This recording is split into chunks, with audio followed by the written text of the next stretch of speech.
Hey, what's up, everyone? Welcome back to House of Footy. It's your boy Ray, and with me, I've got a full house. Welcome, Mac Good evening. and Gio.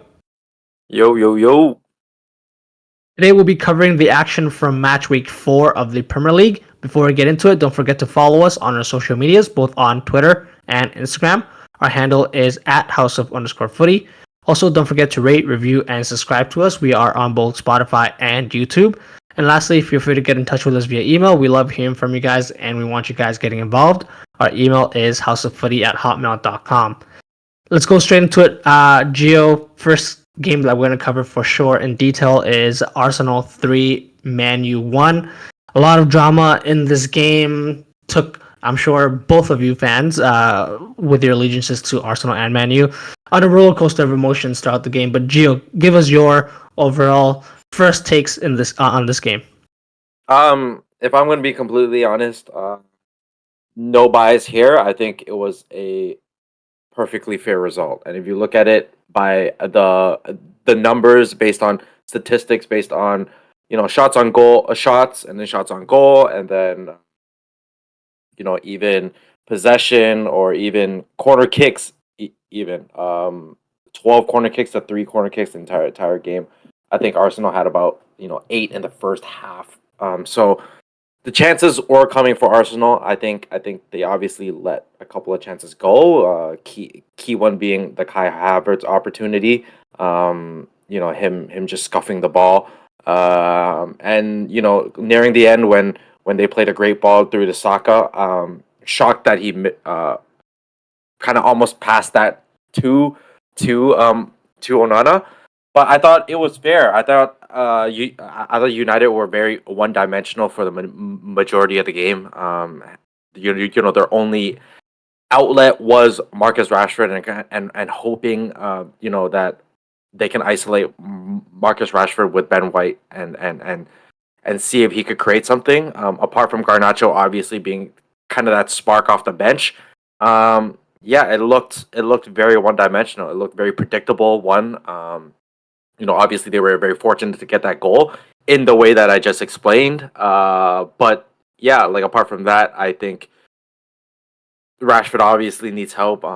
They need to look to do a little more with the other players, and not just Rashford. I think the lineup again with starting Martial was a little questionable. But yeah, I get that. Hodgson wasn't quite ready for a full match, but liked what I saw from him in the meantime. But yeah, I think the result was fully deserved. Some would argue, yeah, that was a bad offside call. How could that possibly be offside? VAR's there for a reason. Yeah, VAR sometimes has been incorrect, but they got a call overturned on them. And they kept it moving. As should Man U. But I just thought, yeah, it is what it is. They got smashed at the end of the day. Tough day to be a Man U fan. I mean, I like the point that you made. The way that Man U scored the goal, I think we all kind of saw it, and even though we didn't preview it in our last podcast, definitely that's something that we would have talked about. Rashford being an outlet for Man U against a high press from Arsenal, and then Man U getting a lot of joy down the wings from Rashford if they're able to sort of isolate him. On the flip side, though, Mac, there was a sort of new look back four for Arsenal. Ben White, Saliba, Gabriel, and Zinchenko was the back four with Partey out. That meant Declan Rice would be the 6, and then Odegaard and Havertz sort of next to him as the 2 other center midfielders. Did that surprise you, and how did you see that sort of change of personnel? I wouldn't say too much of a change of system, but change of personnel for Arsenal affect their style of play in this game. It was more of a return to form, in my opinion, because this is the back four that they used for the entirety of last season when everyone was healthy. Zinchenko has been in and out due to injury. Of course, as soon as Partey steps out, it was natural for Zinchenko, who had just returned from injury, to come back and kind of fulfill that spot. And you saw his positioning in terms of his heat map. He was a little bit more so even on the right side of the Declan Rice, playing across him when he were to tuck into midfield, kind of doing what Partey has been doing for Arsenal from the right back position, starting from the left back position, and allow Ben White to have those overlapping runs for Saka as well on the right hand side. So seemed like everything kind of fit more naturally in place, in my opinion. And it seemed like Arsenal were much more back to their norm. It allowed Zinchenko, who I think there are some flaws to his game defensively, one-on-one he can be picked at, but on the ball, in possession, kind of being as an inverted fullback, he's one of the best at it. So it is definitely great to see him back on the pitch to be able to see what he was able to bring for Arsenal, because they dictated a lot of the play when they had the ball, that they were able to create incisive passes to be able to get into the final third. And I feel like that was the difference between the two teams, where in the first half, you saw a lot of time Manchester United, when they had the ball, they were killing the game, which you would want to do in an away game, where Onana, it would be Lindelof, Martinez, they would rotate passing between the three of them, and sometimes Casemiro got the ball. But it would never break the lines. They would never be able to get it. And as soon as they had the opportunity, they would go long, get it out, and Arsenal get back possession. But Arsenal, when they did have possession in their own third, they were able, because of players like Zinchenko, Declan Rice, were able to break the lines and find passes into Odegaard, into Martinelli, and be able to potentially create opportunities for Arsenal on the front foot. So I do agree with Gio's sentiment overall, where the result is much more based off the performance of the game, and we look at kind of the chances created, kind of even, I would say, the ability displayed on the pitch. This result was fair based on the scoreline. However, it was very, very close, and that shows how tough it is in the Premier League, where you have the opportunity for a smash and grab. If it was kind of funny, Onana celebrating his kind of a Manchester United's goal with it full of exuberance, and as soon as Arsenal scores, he says calm. If they did just manage to calm down and kind of get through the next 5-10 minutes, they could have been in a position where they had probably a great opportunity for that stereotypical smash and grab. It's very close in the Premier League, but I definitely feel like the result ended up coming back into Arsenal's favor, which, based on the performance today, was fair. Yeah, and I think what you're mentioning that about that is even when I'm just looking at the stats, 55% possession for Arsenal, which is actually quite low compared to their first couple of games in the Premier League this season. That meant they were quite comfortable with Man U keeping the ball in, sort of playing it along the back line, but there wasn't any real penetration. And that being said, we know Man U have a couple of injuries there, Mason Mount being definitely one of the main players that would sort of pick up those positions in midfield to sort of link play. But Casemiro and Christian Eriksen, good players overall, but I think, Gio, I think it's fair to say you wouldn't expect them to still be relied on to put in that shift. And so it looks like there is still some sort of work that needs to be done in midfield to sort of transition from defense to offense for Man U. But of course, we're going to talk a little bit more about transfers and what might happen. I did want to lead a little bit more into sort of what happened when Højlund actually did come on, which to me, being a neutral in this type of game, it looked very, very interesting, because he was the type of guy, very much, I guess, like a Darwin Núñez for my team, Liverpool. You just dump the ball and he's going to cause havoc. And as well, he could draw defenders away from Rashford, which could make it easier for him if he has more space to operate with to create chances for his team. So, Gio, what are your initial thoughts on the Højlund appearance? I definitely wasn't mad at it. I'm kind of excited to see more, see what he can do when he has more time under his belt. And it showed when it was still 1-1, when Man U, like Max said, was almost trying to kill the game a little more. They were holding the ball for possession, but Højlund, was always looking to make that run and trying to make that backdoor run, which Man U, from a Man U perspective, I don't think they were as comfortable hitting that long ball, even at attempting to hit him on a run, which he was very willing to do. But in transition, I thought he looked great. Speed was there, and even for that Garnacho offside ball, that goal, that little flick, he's just not those little flicks and those little tricky plays shows that it's those little plays that really show that you're not just brute strength or brute speed. There are levels and layers to your game. So that's always nice to see. It was unfortunate I was called back, but I think once you give him a little bit more time, and obviously last couple of signings do come in and we're able to spread the game out a little more and reward him with those through balls in and balls over the top, I think he he will, feel more comfortable, and we'll see a different side of him. Obviously, today was a small sample size, and it was against a tough team, so it's hard to completely gauge. But I think from what we did see, there are bright spots. Physically, he has the profile to definitely benefit from the service that Manu can provide for him, and of course against other Premier League defenses, he definitely looks like he'll be a force to be reckoned with. So that's exciting for the Manu part. But just lastly, touching on the Arsenal part, I know we can discuss a little bit about like the penalty kick that was not awarded for Havertz, and then the offside goal that was disallowed for Garnacho. I don't want to spend too much time about that, guys, because we can talk about that all day.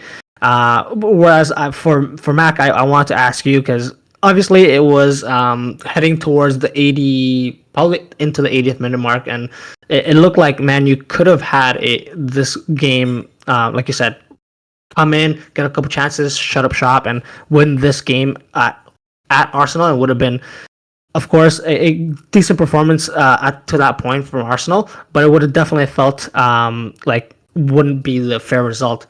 However, Arsenal now, with sort of the mentality that Arteta has instilled in the players, how, I guess, not really asking you as maybe to speak on behalf of all Arsenal fans, but of course those two late goals, the way the finish of the game was as strong as ever from an Arsenal side, that Rice just comes in and even not just fits in perfectly well with that midfield, but gets on the score sheet, and then Gabriel Jesus coming back from injury. How much of a feel-good factor would this provide some of those Arsenal fans who were kind of skeptic on how the first couple games went?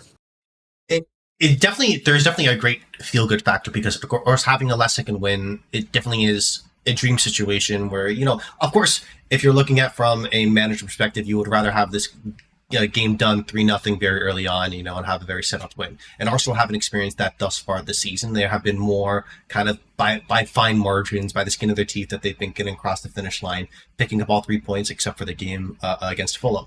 So pulling it even so.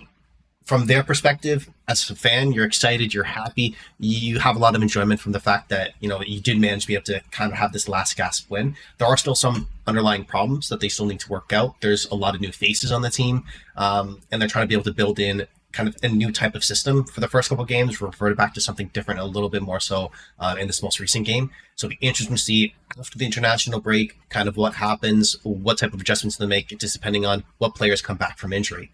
I do, though, think that it'll be interesting to see how long the Havertz experiment goes, because that has some pros and cons. Arteta's kind of made the comparison of his relationship with his wife, where when they first met, she didn't like me much, but we ended up loving each other. So we'll see how long this goes, because it seems like he's an important piece you could see in some times in today's game that it worked well. But in other areas where, of course, they give way to Eriksen and some other times in possession, it didn't work so well. So it has been very hot and cold, and you want to be able to make sure that he gets support around him, so he gets the time, because there is going to be a transitional period. And the tough part is that he has Fabio Vieira, kind of, as we talked about in our last podcast, breathing down his neck whenever he does come on, seeming to have an impact, and did today as well.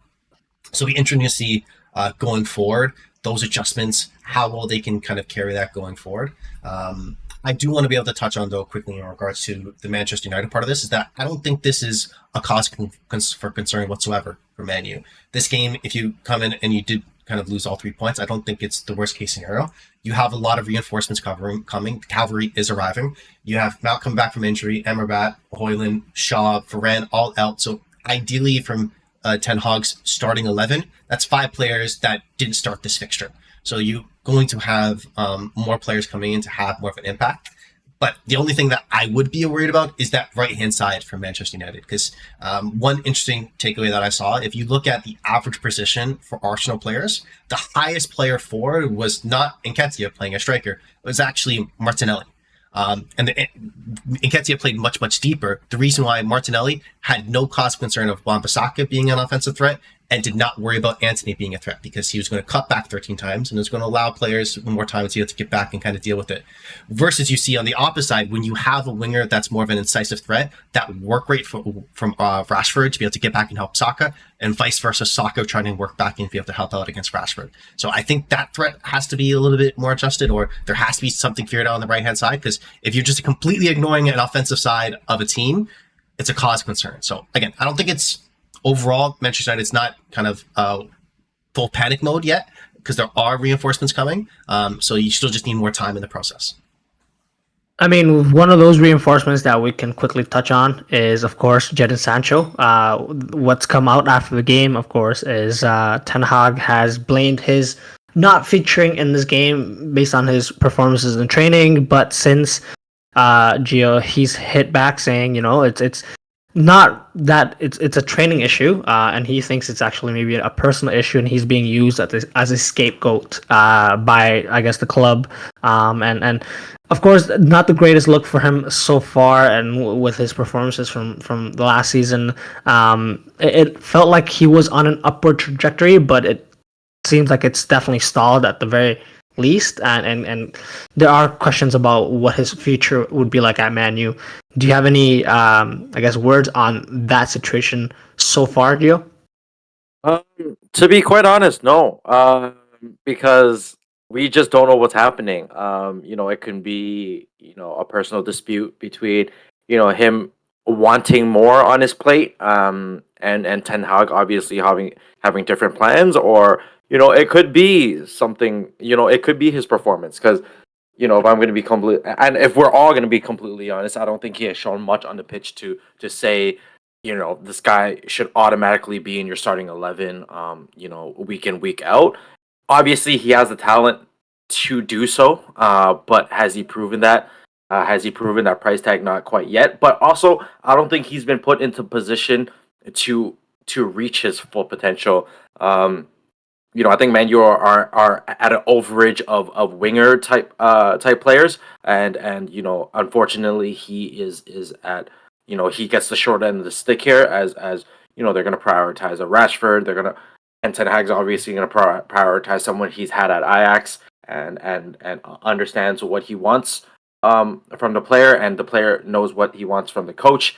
So yeah, I don't think this plays into Sancho's favor. I think he just, obviously he wants to protect his name, but simply he just needs to kind of put his head down, work, and to take his opportunities in stride and make the most out of his opportunities at this point.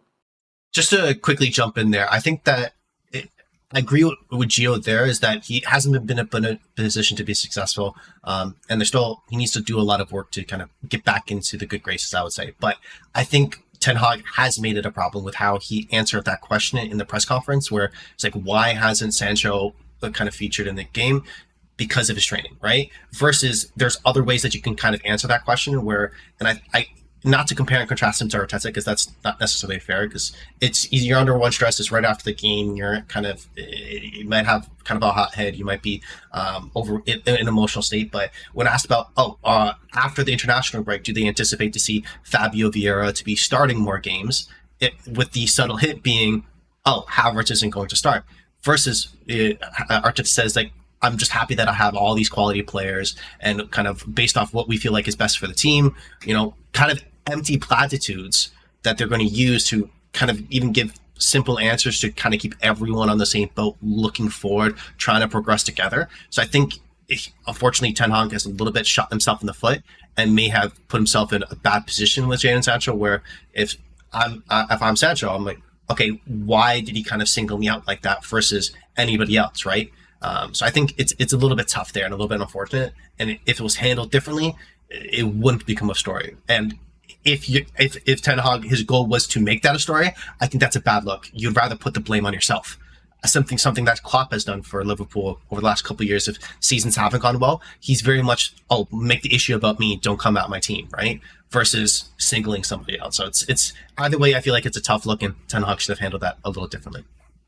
Yeah, and Gio, unfortunately, Man U is the gift that keeps on giving. There's always going to be controversies and behind-the-scenes stories that come out about, maybe some feuds here and there. But that's something we'll definitely keep a lookout, especially because that there's a lot of moving parts in that team, and unfortunately for Man U fans, it's going to be a long international break. Waiting for the next game to put things right. But moving on, a team that will be ending this sort of game week and having high spirits going into the next game week. I'm going to pick out one of the remaining games from the Premier League's match week 4, and that's going to be, of course, Tottenham Hotspurs. They did go away to Burnley and won 5-2. I had to pick it because, of course, Arsenal fan and Gio famously hates Spurs, so I'm just gonna have to shout them out, give them props. Of course, the boy Heung-min Son got a hat trick. James Maddison balling out, and a new look Spurs that are just moving the ball around. Granted, it is a newly promoted Burnley at away from home to get 5 goals and be playing that brand of football is a very promising sign. And now I'm not sure, we can say, Spurs are back and we can expect this and that from them, but it is quite entertaining. And for them, I think maybe they hope to sort of continue these types of performances, but also kind of stay under the radar so that, there's not too much pressure around them. Though I think we'll definitely touch on some of the transfers that have happened and mention them a little bit later. But just wanted to shout them out as the game for me that stood out. Also, all 5 of the goals fantastic. So I just had to bring that up. But any thoughts from you guys, Mac? Yeah, to quickly jump on that, one note, I guess on a positive, more of an honest note, where you looking at position of Maddison, how deep he's playing for that Tottenham team, I think is going to be very interesting going forward because he's coming much deeper to be able to collect the ball, to create opportunities going forward versus he ever did at Leicester City. So I think that's an interesting twist, as well as see what happens when you don't start Richarlison. You can score 5 goals, guys. Come on. Let's keep it up. So I think that's my other positive. But if we're going to pick out, if we're going to continue the games, talking about picking out games, and we're going to continue along the trend of hat-trick games, because you, of course, don't pick my game. Don't pick my game. I'm picking Evan Ferguson, Brighton 3-1 over Newcastle. And I don't know. At the end of the day, for me, that's a star in the making. That kid, he 18 years old. I think we talked about him a little bit last season when he initially come onto the scene. We were like, okay, this is intriguing, and kind of like raised one eyebrow. I know it's weird. He's 18. We shouldn't be doing that. But the point being is that he looks like an absolute stud. There's everything you want about a striker. Every quality you want. He's big. He's strong. He's physical. He works hard. He has good feet. He's able to take a quick shot. And it seems like his decision making is improving and improving. So from that game, you can see Brighton. They've sold so many players for so much money, and this might be the biggest fish in the pond that they're going to be able to sell in a couple of years. I could see him having 2 to 3 more years at Brighton, if they're lucky, before he gets picked on to a bigger club. Because that's if Højlund doesn't go well, that's a future Manchester United striker. No, am I crazy? But God damn it! Don't say. I'm just saying if it doesn't go well. I'm just Please, saying if it doesn't go well. no more. I'm just saying if it doesn't go well. Hey, Arsenal will take him. I'm fine with that too. This is fine. But that's a transfer record going to be broken for sure, in my opinion. Early days. But aside from the over-fascinated with Ferguson, Brighton, they are playing phenomenally well. That they play aggressive, high-octane, thrilling football. I think if any neutral doesn't have a team and they're looking to find a team to support, Brighton is the team they should go to. Everyone's second favorite team in the Premier League should be Brighton, with how aggressive they play, with the attacking threat they play, with the much enthusiasm they play. And they could just let players go, and they're able to sign their keeper. His name skips my mind, but he's under 21 for Belgium, if I remember correctly, and just comes in, signs him. Looks like he's playing well immediately, no problems whatsoever, right? So it's just how they're able to continually churn out these types of players consistently is just phenomenal. So lovely game, love to see the team doing so well. And hey, Newcastle have lost 3 games so far this year, I think it is. Oh man, Eddie out on the hot seat. I'm just saying, that's my hot take going into the season, boys. Let's go. They didn't have a tough start to the year, so tough for them. Hopefully it turns around. Tough schedule for sure. But just to add on that, if we're talking about hat trick heroes, no, I'm not going to talk about it. But shouts out to Erling Haaland, of course. Obviously trying to get maybe 40 goals this year. But I actually want to point it out. Ray's favorite team, Liverpool. Very well played game, I thought. just everybody's opinions going into the season. Obviously, a lot of new faces coming in, and I think the addition of the new midfielders has helped quite a bit. And the confidence in one Darwin Nunez is sky high right now, and you see the difference that he's making when he plays with confidence, and he's able to put the ball in the back of the net, and he's able to contribute to the team. You see that confidence level. You see the characteristics, that they saw when he was in Benfica. And now they're slowly and ever so slowly starting to reap the benefits. They just look like a great team. Obviously, Mac and myself, as you guys have listened, we have very high hopes for Villa, and we still do. Obviously, they've come up against two very tough teams early on for their two losses, and they were kind of lopsided losses at that. One being Newcastle, now being Liverpool. I don't think there's any much worry there, but I think, Liverpool just really showed, their class and their, obviously Klopp's class, getting balls over, showing their speed, allowing their front three to go and run for the ball and create chances for you guys. Not just, relying heavily on the midfield, although that was the weak point. I think it was just a very well played game. So I'll give credit to Liverpool. Great weekend for them, and picked up 3 points and scored 3 goals as well. Exactly. A game just to quickly wrap up. A game I thought going into the weekend, a lot of people will definitely be watching Arsenal Man U, but this might be low key a game that could cause a big upset, whether you see it one way or the other. But I definitely thought there were going to be goals. Kind of disappointed for Aston Villa that they weren't able to score against a Matip and Joe Gomez back line, center back partnership, without Van Dijk, of course, with his red card. But as a Liverpool fan, cannot be complaining. So great result for Liverpool fans, and definitely we'll see what is to come. But let's take a quick break here, boys, and we'll be back with some transfer roundup. So stay with us. Welcome back to House of Footy, guys. We are going to continue today's podcast now, discussing, of course, transfers that happened before the deadline finish, which was, of course, Friday night. And now we're, of course, reviewing it now that we know all the transfers that happened, and we're going to each pick one that really stands out to us. I'm going to go first, and of course, I'm going to go with Johnny Evans. No, I'm kidding, not Johnny Evans. We're going to go with Brendan Johnson from Nottingham Forest to Spurs for 47.5 million euros. That one, based on your facial expression, Mac, looks like the one that you were going to pick.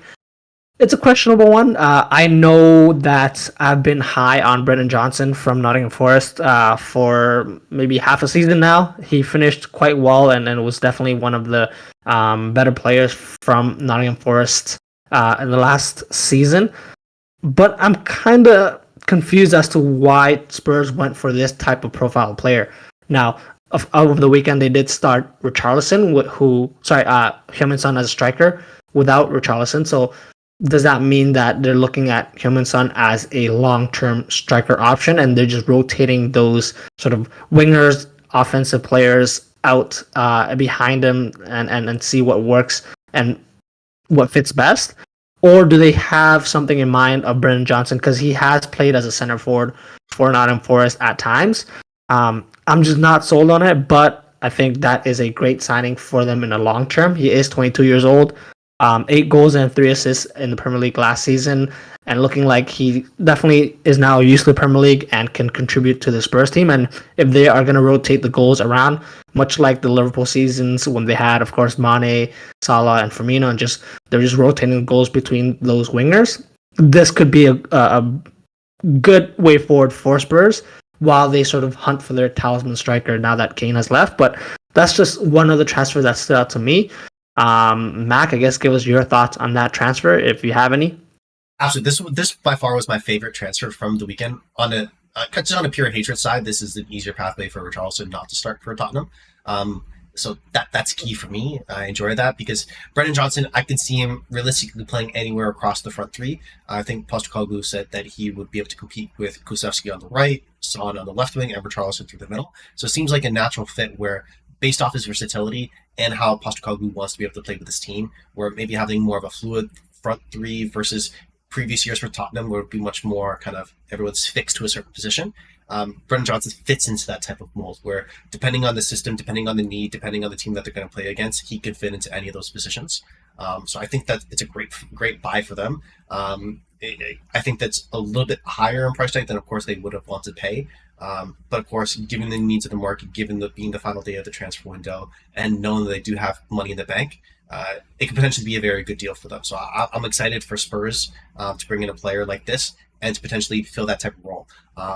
And with scoring 8 goals, that doesn't sound like an impressive tally. That was for Nottingham Forest, who didn't score a whole lot of goals last year, didn't create a whole lot of opportunities. So his expected goals last year was 8.56, and he scored 8. So he's right on target for his expected goals. So if you give him chances, he can put them away. So I feel like that's a good sign for him going forward. In a Spurs team with players like Madison and other quality players around him, those expected goals, those opportunities should increase. Therefore, hopefully his goal tally should also increase. Okay, and same, I guess, for you, Gio, if you have anything else to add, or do you have another transfer that really took your notice in the last few days of the transfer window? I mean, obviously Johnson, the week he played Man U, he was obviously a problem. So definitely took note of him, and for him to go to Spurs, not happy about that. But obviously bad career choices. Hope it's a lesson for him. But hope he does well. Hope Spurs does poorly. It's all good. But a transfer, more so a loan transfer, that obviously caught the attention of many. Obviously, very highly touted to get the number 10 Barcelona shirt at his age is quite shocking. But yeah, Ansu Fati to Brighton on loan. Obviously, like Max said, should be everyone's second favorite team in the Prem.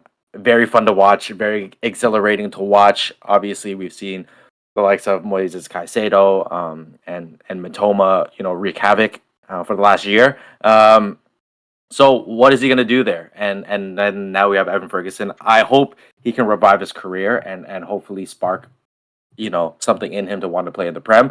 Because he's obviously a very exciting player.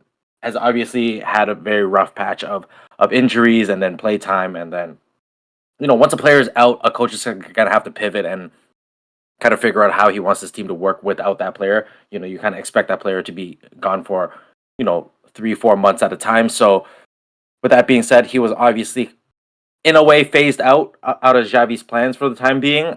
So, maybe they're looking to rejuvenate him and see how they can slot him back in, at the start of next season. But as of right now, he's coming in. I think he has the finesse to wow and shock a lot of these Prem defenders. But he'll have to get used to the physicality, of course, and hopefully, no injuries come about it. But he's a very exciting player. Hopefully he can contribute to the Brighton side and hopefully bring Brighton into, a solid European spot. Okay, no, I think this is an absolute win-win scenario for both player, Brighton, and even Barca. Brighton are, of course, an up-and-coming team in the Premier League, so he is definitely going to be... And, of course, they have European commitments, so he'll definitely be playing a lot of games. Barca, then that means they have an asset that can still, generate at least for them some more value, whereas Ansu Fati could be looking at a different sort of league to just get more playing time, but under this system, he's definitely going to thrive. I think the way Mitoma has come in and been a solid performer for Brighton since last year, Ansu Fati can definitely do that. And the skill set that he has, I think, is very similar to that of Mitoma's. He did, I think, start the preseason quite well for Barca, so I'm actually surprised that he did go out on loan, but still very, very interested to see how he does for this Brighton team. Dare I say he's maybe the closest to seeing a sort of that Neymar profile in the Premier League, where you'd expect, there's always the sayings, can these La Liga players or Ligue 1 players come into the Premier League and do it on a cold, windy night in Stoke? Well, we're about to find out, I think, with Ansu Fati. But I'm excited. I'm excited on his transfer. What about you, Mac? First of all, I hate both of you because that was going to be my second pick. This is ridiculous. What are we doing here? I knew it. Okay, so But on in terms of Ansu Fati, I do agree with you, Ray. It's a positive for everyone across the board. I think it's very interesting because with Brighton going into Europa League, one, it's funny because Ansu Fati has experienced Europa League with Barca, so he's going to be one of the experienced member of the team in that competition, right? So it's good there. So it's going to bring a lot of squad rotation where Matoma doesn't have to play week in week out, as well as Solly Marsh on playing on the right hand side. Maybe Ansu Fati kind of deputizes for him in some scenarios there. So the flexibility, be able to give game minutes, I think is absolutely huge because at Barca he wasn't going to experience that. My favorite part of the entire transfer though is that as soon as he was signed in his like transfer video of him being released, he had to sit down and watch like Brighton football from like the 1950s and 40s, something like that. And then I saw a comment, I was like, they have Barca's number 10 chained to a chair. Listen, watching this is ridiculous, which is absolutely wild. Just because you think about the players that have wore the Barca number 10 and you're putting down in the chair to watch this type of football. Ridiculous. But I think that, again, it's going to be potentially great for his career. I hope that it does well for him. I think that this is a great type of system for him, though. If there were to be a team where, as you said, Ray, a Liga type of player, can they be dropped into a Premier League team and be successful?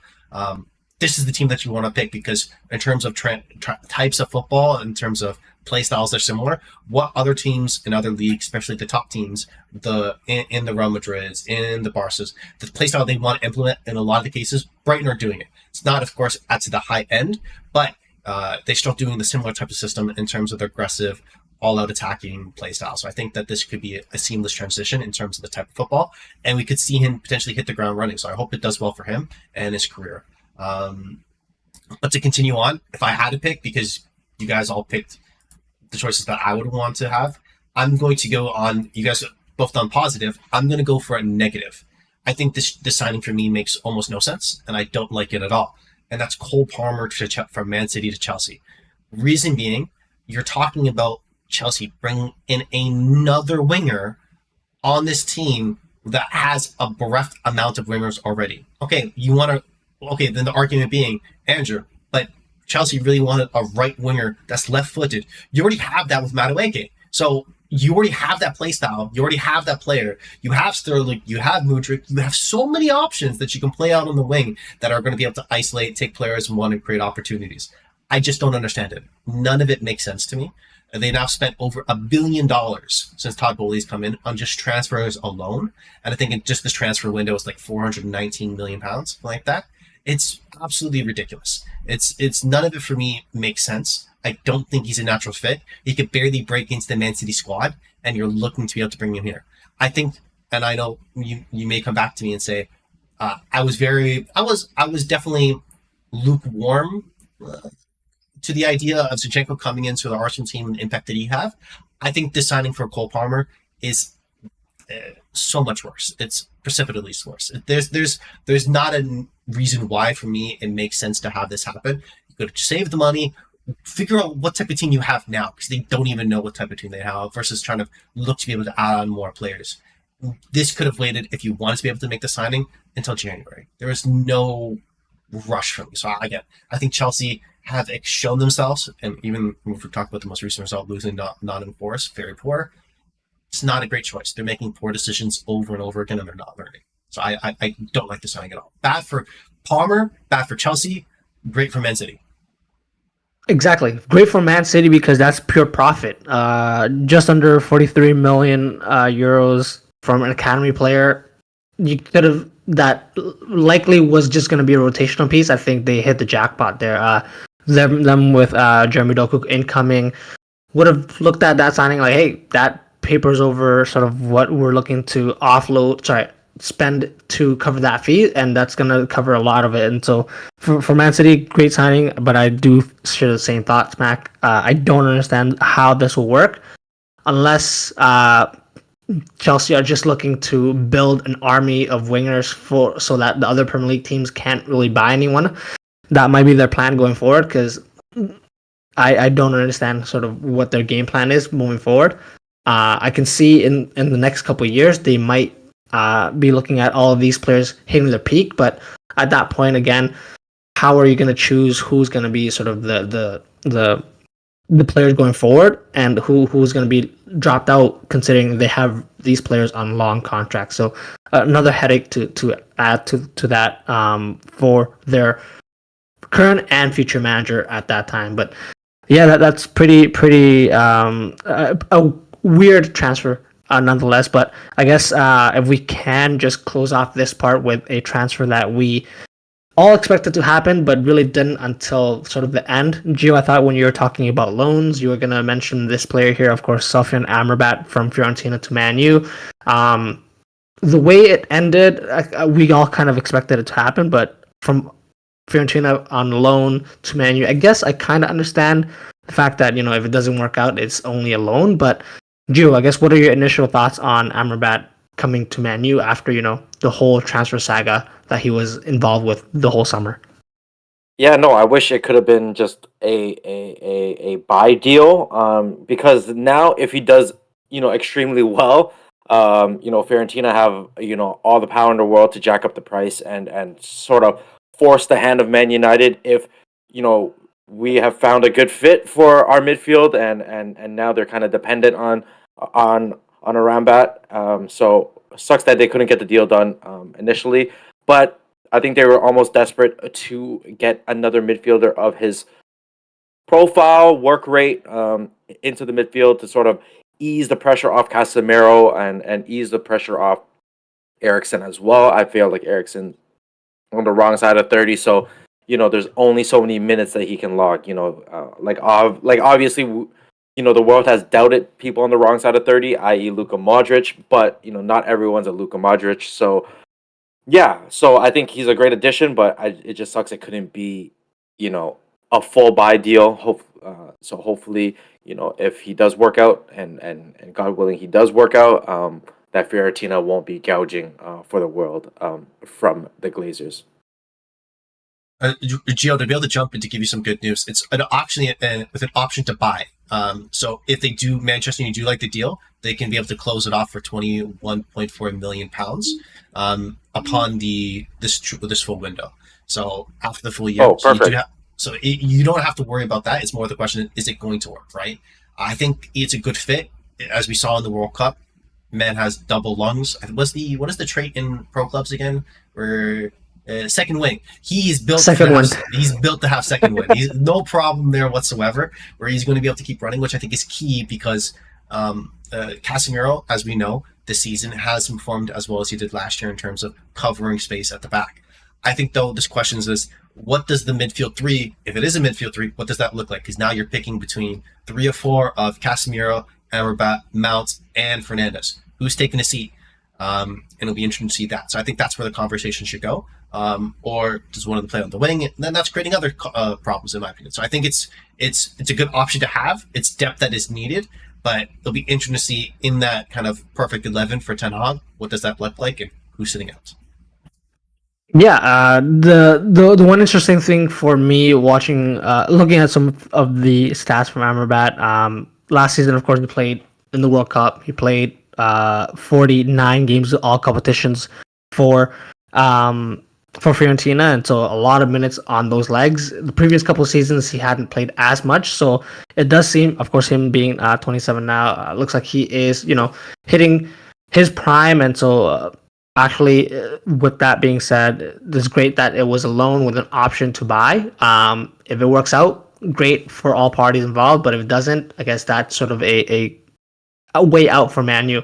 Could it be that last season was sort of an anomaly for Amrabat? Of course, we were hoping it wasn't. But if it doesn't go as planned, and there are other options come next, I guess summer, then I guess Man U will reevaluate and pick who they're gonna actually splash the cash on. So something to definitely watch out for in the coming season, and one player that will definitely have a lot of eyes on him. But yeah, this wraps up our podcast for today, guys. If you guys like what you heard, please like and subscribe to us on our social medias. That's at @house_of_footy. If you have any comments, suggestions, or general banter, get in touch with us via email, houseoffooty@hotmail.com. The next time you hear from us will be likely sometime next week. We'll probably do a evergreen podcast for you guys, so keep your eyes and ears peeled to that. On that note, Mac, thank you for joining us. Peace out. Gio, thank you. Take care, guys. See you guys soon.